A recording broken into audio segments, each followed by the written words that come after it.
as a research officer at Bangladesh Institute of International and Strategic Studies. It is a think tank which works basically on national security, cybersecurity, and other geopolitical landscape related issues. And my personal focus is on the hybrid security space and the emerging trends of extremism, violent extremism, as well as other concerning issues related to that. And definitely today we are going to talk about a very interesting topic as we are talking about the shrinking civic space in the international society or the regional society or in South Asia, as we say. Since I'm going to talk about the Bangladesh perspective, I need to offer you a background of how the Bangladeshi conceptualization, how the Bangladeshi epistemology regarding the civil society or how it developed. So first of all, let's look at the Constitution of Bangladesh, because this is where the understanding of civic society or the civil society started from. So if you look at the Constitution of Bangladesh, it has secularism and democracy both as parts of national policies. So when we talk about national policies, if secularism and democracy comes forward, we must also talk about them when we talk about the civil society space. And if you look back our historical movements, for example, the 1952 language movement or the 1971 the War of Independence of Bangladesh, then we can see that the civil society or the people themselves, they were an integral part of it. So talking about the civil space of Bangladesh, we cannot think anything beyond people. However, we know that starting from the early 2000s and forwarding that, in South Asia or in other parts of the world, we have seen growing trends of extremism or violent extremism and other forms of radicalism, probably influenced by different kinds of extremist organizations or other kinds of non-secular ideas, and that had impacts in Bangladesh as well. For example, we had different kinds of attacks or bomb attacks after 2000 and particularly after 2005 and in those years. But the most drastic, I would say, attacks came in after the 2013 attacks on secular bloggers as well as other free speech practitioners. And in 2016, when we saw the Holy Artisan Bakery attack by some militant groups. And this is where we started to see a very concerning trend. And then we understood that people are not secure about expressing their thoughts online and in other spaces. But fortunately, we have been able to tackle it down. We can give some credit to the government policies and other issues because in 2000, first of all, saw the counterterrorism and transnational crime unit. They were started to tackle down the non-secular and extremist movements here and there. And there were numerous types of arrests and other issues, but it's a different part of civic movement. It's a different part of civic space, and that's the traditional space.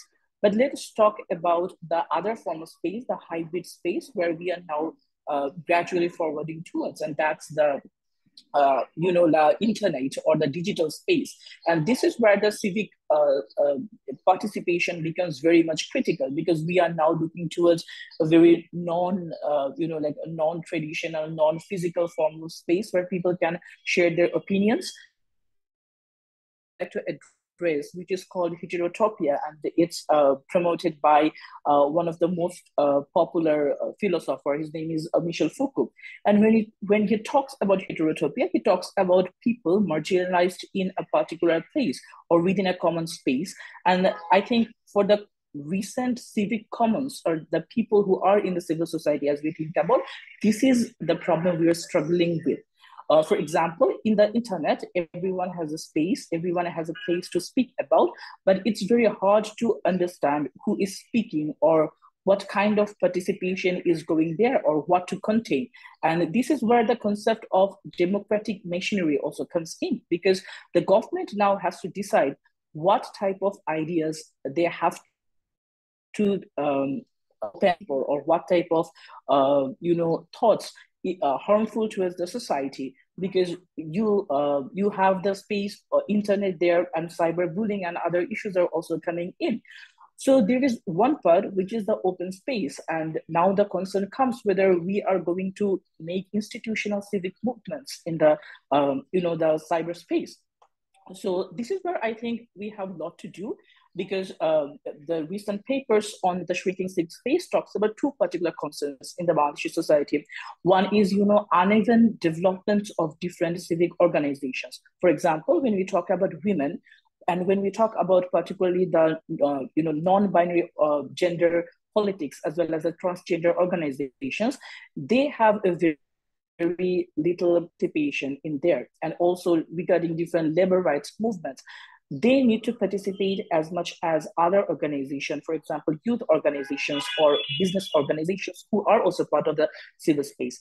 But at the same time, I think one thing that Bangladesh has promoted about human rights, democracy, and other issues, which is international norms. And when it comes to international norms, we need not sign, or we need not be signatory to all different forms of laws and regulations to promote human rights. For example, Bangladesh has accepted more than 1.1 million Rohingya refugees recently. And these Rohingya people, when we accepted them, Bangladesh and Myanmar, none of the countries are part of the our country accepted these people out of humanitarian concerns. And that shows that out of the civil society, out of civil concerns, we can open up the society for different kinds of people. And another form of institutional arrangement, which is taken very recently, I can give an example, and it's called the Bangladesh Civic Space Network, which was launched in August 2022. And it is a representation of 23 organizations which focus on the challenges of women's organizations and transgender rights at local levels. And they came together, and they are now forwarding towards a more comprehensive network. Now, when we talk about comprehensiveness, this is also where we need to focus on whom to incorporate. For example, inside of the civic space, if you want to formulate a comprehensive network, there are multiple stakeholders. And I think it's important for Bangladesh now to look at the future, the youth participation, and build awareness for themselves. And I think culture is a very important part of it. And the South Asian culture, or Bangladesh in general, we have a very strong cultural heritage, and be it literature, be it other forms of music or poetry, and we are connecting towards it to other organizations, but at local levels, at non-traditional levels, at common levels, people are not well connected to the digital space. So first of all, we need awareness. I think it's common to all countries. We need awareness among common people. We need awareness for them to merge together, and we need to look forward to a broader society, because unless these different people or a bottom-up approach is not promoted, it's very hard for the society to come together. And one particular problem that we always face is the unclearness about the idea of South Asia, because in South Asia, different countries look at South Asia in different ways. When it comes to Bangladesh, how do we look at South Asia? And how do you look at South Asian regionalism, or how Sri Lanka or how India look at South Asian regionalism? This is a different concerns, but what I personally think that this digital space or this hybrid space has given us the opportunity to think beyond that, because now we can always be connected. For example, now I'm talking from Bangladesh, and I'm talking inside of a platform which is in Sri Lanka. So now we are connected together. And that is another place where we have more options to work on, and that is research. Without proper research, we cannot promote democracy, we cannot promote any forms of human rights, we cannot identify what are the problems in different kinds of human rights issues are in different countries, what commonalities do we have. And as a researcher, I think it's important for the academia and researchers come together to find out the common problems and bring ourselves together so that we can think about the future and make the youth, the women and men and all different kinds of people participate inside it. I think the time is up because it's already I think I'm beyond to 10 minutes. So I'm looking forward to the comments or whatever tweets I receive and respond to them. Thank you, Mr. Nahian. So the